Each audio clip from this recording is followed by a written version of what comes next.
Internationally बड़ी developments हो रही हैं। भारत झुकने वाला नहीं है।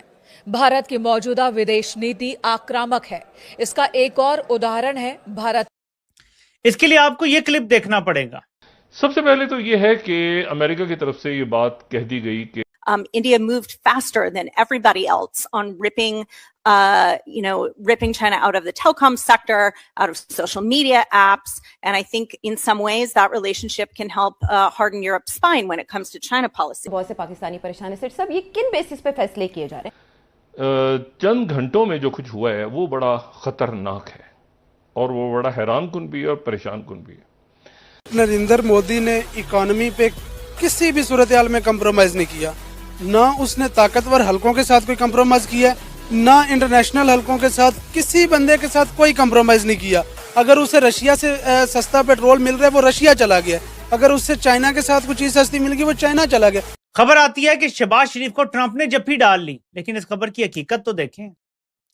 ये जो अमरीकी हाथ किसी के कंधे पे पड़ता है तो इसका सिर्फ एक मतलब होता है कि वेल डन, तुम अच्छी गुलामी करते हो, हमारे मफादात का बड़ा अच्छा तहफ्फुज कर रहे हो। अगर तुम इसी रास्ते पर चलते रहे तो जो हम खा रहे हैं उसके जो टुकड़े गिरेंगे कुछ ना कुछ तुम्हें भी दे दिया जाएगा। तो इस वक्त सूरत हाल ये है। पाकिस्तानियों का ऑन द अदर हैंड ये है कि ये बाकियों को सपोर्ट करते रहते हैं। As a Pakistani they don't support Pakistan.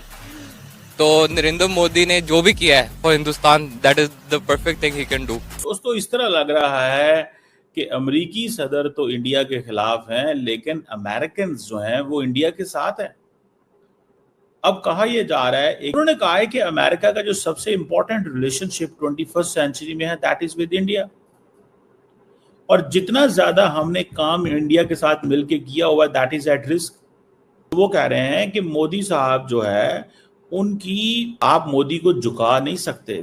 वो कह रहे हैं कि अगर आप इंडिया को कहेंगे ना कि आप अपने जो स्ट्रेटेजिक रिलेशनशिप है रशिया के साथ उसे अमेरिका के लिए कुर्बान कर दें, तो देन इंडिया स्ट्रैटेजाइज करेगा और वो एग्जैक्टली ऑपोजिट करेगा जो आप उसे कहेंगे।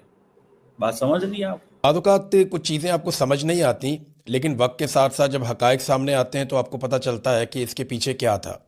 डोनाल्ड ट्रंप जिस तरीके से पाकिस्तान के फील्ड मार्शल आसिम मुनीर और शहबाज शरीफ की तारीफ़ कर रहे हैं, ये ना तो डोनाल्ड ट्रंप की अपनी शख्सियत का हिस्सा है, ना अमरीकी सदूर कभी ऐसा करते रहे हैं। ये ऐसा क्यों कर रहे हैं ये वक्त आने पे आपको पता चलेगा। पाकिस्तान जैसे ममालिक और इन जैसे हुक्मरान या डिक्टेटर्स हमेशा अमेरिका के लिए टिश्यू पेपर की तरह इस्तेमाल होते रहे।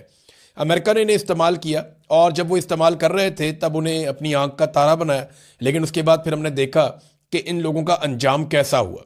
माजी में बहुत सारी ऐसी मिसालें हैं। अब आप ये बात अपने ध्यान में रखें कि डोनाल्ड ट्रंप की तारीफ बढ़ती चली जा रही। डोनाल्ड ट्रंप को पाकिस्तान से ऐसा क्या चाहिए?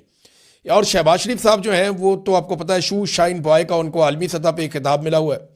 अब जिस तरह डोनाल्ड ट्रंप ने कंधे से पकड़ के आपके वजीर आजम को अपनी तरफ थोड़ा सा खींचा, ऐसे अपने करीब लगाया अपने साथ, वो बहुत अजीब था। यानी ऐसे जैसे किसी छोटे को नहीं बुलाता कोई, आप चले जाए ना मोटरसाइकिलों वाली या किसी गैराज में ऐसी दुकान पे, तो जैसे वो मालिक अपने छोटे को नहीं बुलाता, ऐसे वो शहबाज शरीफ को ट्रीट कर रहा था। और शहबाज शरीफ उसमें जो है उछल उछल के अपना कॉन्फिडेंस शो कर रहे थे। मुझे हैरत होती है, कोई डेकोरम होता है, कोई इज्जत होती है। एक एटमी मुल्क का वजीर आजम है और जिस तरह डोनाल्ड ट्रंप उन्हें ट्रीट कर रहा है तो शहबाज शरीफ उसमें खुश हो रहे हैं, उनके लोग भी खुश हो रहे हैं कि जनाब कमाल हो गया। बेसिकली वो लोग इंडिया की पॉलिसीज की मिसालें देते रहे हैं कि आज अगर आप इंडिया का आईटी का बजट देखें तो वो हमारे टोटल बजट से भी ज़्यादा है। आज आप इंडिया की जो डेवलपमेंट्स देखें, इंडिया जो है वो तरक्की के एशियाई टाइगर बनने की कोशिश में मसरूफ़ है। इंडिया इस चीज़ को, अपनी इकानमी को स्ट्रांग कर रहा है। जितनी उनकी आईटी की इकानमी है उतनी हमारे पूरे मुल्क का रेवेन्यू है। हमें जिद्दत लानी पड़ेगी, हमें अपने मुआशरे में, हमें अपनी तालीम में स्किल्स लेके आनी पड़ेंगी, हुनर सिखाना पड़ेगा। बजाय हम डिग्रियां बांटे उससे बेहतर ये है कि हम स्किल्स वाली एजुकेशन दें। इसके अलावा उन्होंने आईटी के प्लेटफॉर्म को जो है उन्होंने इंटरनेशनल तौर पर इस चीज़ को मुतारफ़ करवाने की कोशिश की कि पाकिस्तान में जो है आईटी के मैदान में जिद्दत लाई जाए ताकि पाकिस्तान की इकानमी को एक अच्छा हादसा जो है वो रेवेन्यू आईटी से मिले। That is very significant. एक और समोसा कॉकस के बंदे हैं जिनका नाम है Gregory Meeks. I have met him by the way. Congressman Gregory Meeks, ये जो हाउस फॉरेन रिलेशंस कमेटी के चेयरमैन भी रहे हैं। उन्होंने कहा है कि ये जो ट्रंप ने ये जो टैरिफ लगाए हैं जिसकी वजह से रिस्क बढ़ा है, वो कह रहे हैं कि ये यूएस इंडिया पार्टनरशिप को इसने खतरे में डाल दिया। Gregory Meeks, house foreign affairs committee के जो डेमोक्रेट्स के चेयरमैन, और वो कहते हैं हमारे अच्छे ताल्लुकात हैं इंडिया के साथ, strategic economic people to people ties हैं, और वो हर चीज जो है वो इन्होंने दाव पे लगा दी है। This is what is saying. अच्छा, by the way, US State Department के अंदर भी कल सवाल, जब उन्होंने सवाल पूछे तो स्टेट डिपार्टमेंट ने कहा कि जी इंडिया हमारा स्ट्रेटेजिक पार्टनर है, लेकिन हम 100% एग्री नहीं करते। इंडिया हमारा स्ट्रेटेजिक पार्टनर है, लेकिन हम 100% एग्री नहीं करते। आप इस चीज से अंदाजा लगाएं। पर्टिकुलरली ये जो कुर्द कैम्बल ने बात की है ना, कुर्द कैम्बल बेसिकली अमेरिकी सिस्टम का पुर्जा है। कुर्द कैम्बल जो है, इसने आज से कुछ अर्सा पहले एक बुक लिखी थी, द पिवट, और वो इसने बेसिकली हिलरी क्लिंटन के करीब था। फिर जब बाइडेन एडमिनिस्ट्रेशन आई, समझ रहे हैं, जब बाइडेन एडमिनिस्ट्रेशन आई तो बाइडेन एडमिनिस्ट्रेशन के अंदर इन्होंने फिर अपना रोल अदा किया, और वो उस वक्त इनको US deputy secretary of state लेके आए, और ये ज्यादातर ये इंडो पैसिफिक और इसको देखते थे। दोस्तों, हाल ही में अमेरिका के एक पूर्व राजनयिक ने एक चर्चा के दौरान यह कहा कि आज के वैश्विक परिदृश्य में भारत की भूमिका पहले से कहीं अधिक मजबूत और प्रभावशाली होती जा रही है, और यही कारण है कि विश्व राजनीति में नई शक्ति संतुलन की तस्वीर उभर रही है।